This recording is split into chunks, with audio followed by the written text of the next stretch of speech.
Nahui Olin, nacida un 8 de julio de 1893 en el barrio de Tacubaya, fue la más bella y adelantada de su época. Nahui Olin, poeta y pintora pero sobre todo musa, nació en la Ciudad de México en 1893.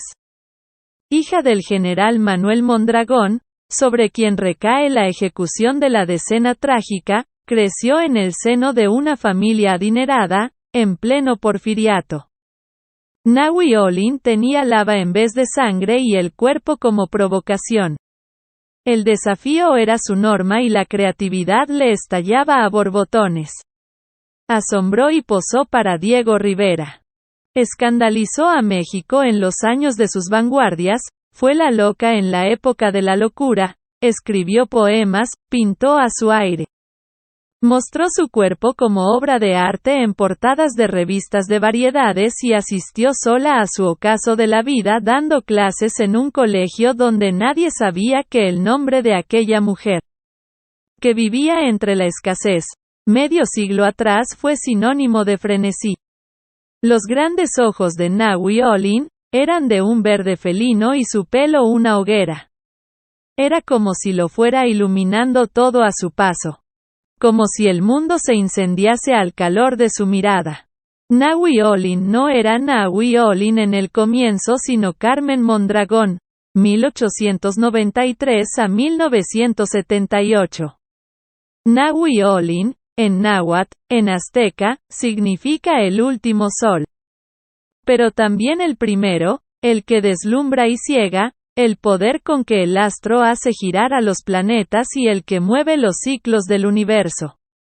Su padre, el general Manuel Mondragón, se convirtió en más rico aún diseñando un cañón, una carabina y un fusil automático y llegó a ser secretario de Guerra y Marina con el gobierno de Victoriano Huerta, quien provocó su exilio en París. Allí vivió la Carmen niña, quinta de 8 hermanos, 8 años, desde que tenía 4. Piano, danza, pintura, teatro, literatura. Pero nada en su vida es como en la vida de los demás.